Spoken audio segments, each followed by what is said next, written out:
అందరికీ నమస్కారం. ముందుగా ఈ వీడియోకి ఒక లైక్ కొట్టి మన ఛానల్ని సబ్స్క్రైబ్ చేసుకోండి. మీ ఇంటికి పేదరికం అలాగే దురదృష్టం పట్టడానికి కొన్ని ముఖ్యమైన కారణాలు ఉన్నాయి. మనం తెలిసి తెలియక చేసే పనుల వల్ల మన అదృష్టం అంతా దురదృష్టంగా మారిపోతుంది. ఇంటి ఆదాయం తగ్గిపోతుంది, భర్త సంపాదన కూడా నశిస్తుంది. కాబట్టి మీ ఇంటికి దురదృష్టం ఏర్పడడానికి ముఖ్యమైన కారణాలు ఏమిటో తెలుసుకోండి.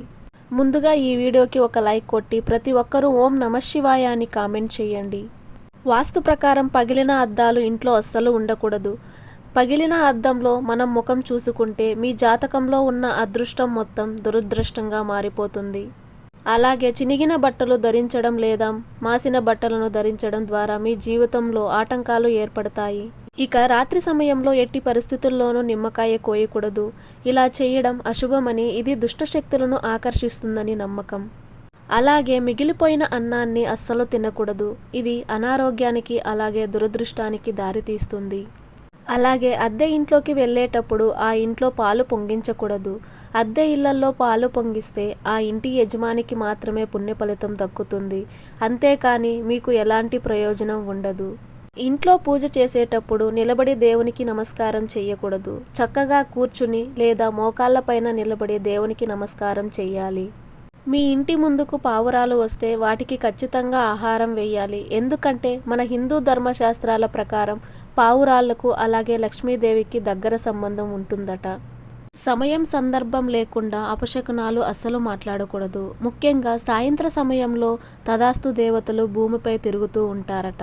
కాబట్టి చెడు మాటలు ఎక్కువగా మాట్లాడితే మన కుటుంబానికి కీడు సంభవిస్తుంది. ఇక లక్ష్మీ స్వరూపమైన చీపురును ఎప్పుడూ కూడా కాలుతో తొక్కకూడదు. మన ఇంటికి వచ్చిన అతిథులను దైవ సమానంగా భావించాలి. కాబట్టి ఇంటికి వచ్చినప్పుడు తప్పనిసరిగా భోజనం పెట్టాలి. ఇక తిదియ రోజున పొరపాటును కూడా దొండకాయను తినకూడదు. అలాగే తల దువ్వుకున్న వెంట్రుకలను ఇంట్లో పడేయకూడదు. ఇలా చేయడం వల్ల మీ ఇంట్లో ఉన్న లక్ష్మీదేవి బయటకు వెళ్ళిపోతుంది. ఇక తడి బట్టలను ఇంట్లో ఆరేయకూడదు. ఇలా చేయడం వల్ల అనారోగ్య సమస్యలు అలాగే దురదృష్టం ఏర్పడుతుందని నమ్మకం. ఇంట్లో బూజు లేకుండా శుభ్రం చేసుకుంటూ ఉండాలి. ఇంట్లో బూజు ఎక్కువగా ఉంటే మీ ఇంటికి పేదరికం ఏర్పడుతుంది. ఇక మీ పూజ గదిలో ఎట్టి పరిస్థితుల్లోనూ ఎండిపోయిన పుష్పాలు ఉండకూడదు. ఇది నెగిటివ్ ఎనర్జీని ఆకర్షిస్తుంది. ఇక దేవాలయానికి వెళ్ళేటప్పుడు ఖాళీ చేతులతో వెళ్ళకూడదు. దేవునికి ఏదో ఒకటి తీసుకెళ్ళాలి. మీరు నిద్రించే సమయంలో పడమర ముఖంగా తలపెట్టి నిద్రపోకూడదు. ఇది అనారోగ్య సమస్యలకు దారితీస్తుంది. అలాగే వివాహమైన ఆడవారు తప్పనిసరిగా మట్టి గాజులు ధరించాలి. ఆడవారు ప్లాస్టిక్ గాజులు ధరిస్తే భర్త ఆయుష్ తగ్గుతుంది. ఇక పెళ్ళైన ఆడవారు ఎప్పుడూ కూడా దేవునికి సాష్టాంగ నమస్కారం చేయకూడదు. అలాగే దేవాలయంలో తీర్థం తీసుకున్న తర్వాత ఆ ఎంగిలి చేతిని నీటితో శుభ్రంగా కడుక్కోవాలి. అంతేకాని తలకు రాయకూడదు. ఇక దేవాలయంలో ప్రదక్షిణాలు చేసేటప్పుడు ఆలయం వెనక వైపున ముట్టుకోకూడదు. ఇక దైవ స్వరూపులైన బ్రాహ్మణులను ఎప్పుడూ కూడా నిందించకూడదు. ఇది దోషాన్ని కలిగిస్తుంది. దేవాలయానికి వెళ్ళినప్పుడల్లా బ్రాహ్మణుల ఆశీర్వాదాన్ని తీసుకుంటే దైవానుగ్రహం పుష్కలంగా కలుగుతుంది. పదే పదే చేతిగోళ్లను కొరకకూడదు. చేతిగోళ్లను కొరికితే మిమ్మల్ని ఎప్పుడూ దరిద్రం వెంటాడుతుంది. అలాగే సాయంత్ర సమయంలో ఎట్టి పరిస్థితుల్లోనూ గోళ్లు కత్తిరించకూడదు. మంగళవారం, శనివారం అలాగే ఆదివారం ఈ 3 రోజుల్లో కొత్త వస్తువులను కొనకూడదు. ప్రతి స్త్రీ తెల్లవారుజామున నిద్రలేచి సూర్యుడు రాకముందే ఇంటి గుమ్మం ముందు ముగ్గులు వేయాలి. అలాంటి ఇళ్లల్లో మాత్రమే లక్ష్మీదేవి నివసిస్తుంది. సాయంత్రం సూర్యుడు అస్తమించే సమయంలో ఇంట్లో ఎవరూ కూడా నిద్రపోకూడదు. ఉప్పు మరియు నూనె ఈ 2 వస్తువులను ఎవరి దగ్గర నుండి అస్సలు తెచ్చుకోకూడదు. లేదంటే ఆర్థిక సమస్యలు వెంటాడుతాయి. మీ ఇంట్లో ఉన్న ధనాన్ని అలాగే నగలను ఉత్తర దిశలోనే భద్రపరుచుకోవాలి. ఇక శుక్రవారం రోజున పొరపాటును కూడా దూర ప్రయాణాలు చేయకూడదు. ఇది ప్రమాదాలను తెచ్చిపెడుతుంది. ఇక మంగళవారం మరియు శుక్రవారం నాడు జుట్టు కత్తిరించడం, గోళ్లు కత్తిరించడం, గడ్డం తీసుకోవడం అస్సలు చేయకూడదు. అయితే అన్నదమ్ముళ్ళు మరియు తండ్రి కొడుకులు ఒకే రోజున క్షవరం చేయించుకోకూడదు. లక్ష్మీ కటాక్షాన్ని కోరుకునేవారు ప్రతిరోజు రాత్రి నిద్రపోయే ముందు మీ మంచం కింద రాగి చెంబు పెట్టి అందులో నిండుగా నీళ్లు పోయండి. ఉదయాన్నే నిద్రలేచి లక్ష్మీదేవిని స్మరించుకుంటూ ఆ నీటిని మీ ఇంటి గుమ్మం ముందు చల్లండి. ఇలా ప్రతిరోజు చేస్తూ ఉంటే మీ ఇంటి సంపద బాగా పెరుగుతుంది. ఇంటిని చీపురుతో శుభ్రం చేసేటప్పుడు ఈశాన్యంలో చెత్తను పోగు చేయకూడదు. ఈశాన్యంలో చెత్తను పోగు చేస్తే మీ ఇంటి సంపద మొత్తం నశిస్తుంది.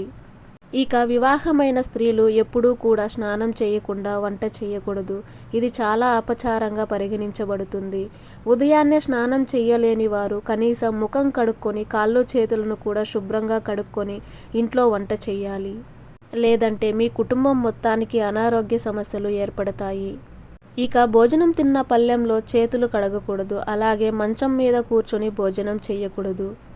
ఇక బయటకు వెళ్ళి వచ్చాక తప్పనిసరిగా కాళ్ళు కడుక్కొని ఇంట్లోకి అడుగు పెట్టాలి. లేదంటే మీ ఇంట్లోకి దరిద్ర దేవత అడుగు పెడుతుంది. ఇక ఉదయం నిద్ర లేవగానే జుట్టు విరబోసుకున్న స్త్రీని అలాగే బొట్టు లేని ఆడపిల్లలను అస్సలు చూడకూడదు. ఇది దురదృష్టాన్ని పెంచుతుంది. ఇక నోములు వ్రతాలు చేసే ఆడవారు తప్పనిసరిగా తలస్నానం చేయాలి. లేదంటే మీ వ్రతాలకు ఫలితం దక్కదు. ప్రతి వారానికి ఒకసారి మీ పూజ గదిని శుభ్రం చేసుకోవాలి. అలాగే వారంలో 2 సార్లు ఖచ్చితంగా తలస్నానం చేయాలి. ఇక ప్రతిరోజు తప్పనిసరిగా కుంకుమ బొట్టు పెట్టుకోవడం లేదా విభూది బొట్టు పెట్టుకోవడం అలవాటు చేసుకోవాలి. దేవాలయానికి వెళ్ళినప్పుడు చెప్పులను దొంగతనం చేయకూడదు. అలా చేస్తే వారి దురదృష్టం మొత్తం మీకే అంటుకుంటుంది. ఇక వివాహమైన ఆడవారు చీటికి మాటికి ఏడవకూడదు. ఇది మీ ఇంటికి పేదరికం తెచ్చిపెడుతుంది. చనిపోయిన వారి ఇంటికి వెళ్ళి తిరిగి వచ్చేటప్పుడు వెళ్ళొస్తామని చెప్పకూడదు. అలా చెప్తే మన కుటుంబంలో కూడా అశుభాలు కలుగుతాయి. మీ ఇంటి యజమాని ప్రతిరోజు మొక్కలకు నీళ్లు పోస్తూ ఉంటే మీ ఇంటి సంపద అభివృద్ధి చెందుతుంది. తరచూ భార్యాభర్తలు గొడవ పడితే మీ ఇంట్లో ఉన్న దేవతలు బయటకు వెళ్ళిపోతారు. ఇక వెలుగుతున్న దీపాన్ని ఎప్పుడూ కూడా నోటితో ఆర్పకూడదు. పుట్టినరోజు చేసుకునేటప్పుడు కూడా నోటితో కొవ్వొత్తులను ఆర్పకూడదు. ఇక స్నానం చేయకుండా తులసి మొక్కను ముట్టుకోకూడదు. అలాగే పూజ గది వైపుకు వెళ్ళకూడదు. ఇక దీపారాధన చేసే సమయంలో దీపం కుందులు నల్లగా ఉండకూడదు. జిడ్డు లేని శుభ్రమైన దీపాలని మాత్రమే పూజలో ఉపయోగించాలి. అన్నం పరబ్రహ్మ స్వరూపం కాబట్టి ఆహారాన్ని వృధా చేయకూడదు. లేదంటే అన్నపూర్ణాదేవికి కోపం వస్తుంది. నాలుక తడి చేసి డబ్బులు లెక్క పెట్టకూడదు. ఇలా చేయడం వల్ల మీ సంపద నశిస్తుంది. ఈ వీడియో మీకు నచ్చినట్లయితే ఒక లైక్ కొట్టి మీకున్న ధర్మ సందేహాలకు కామెంట్ చేయండి. ఓం నమః శివాయ.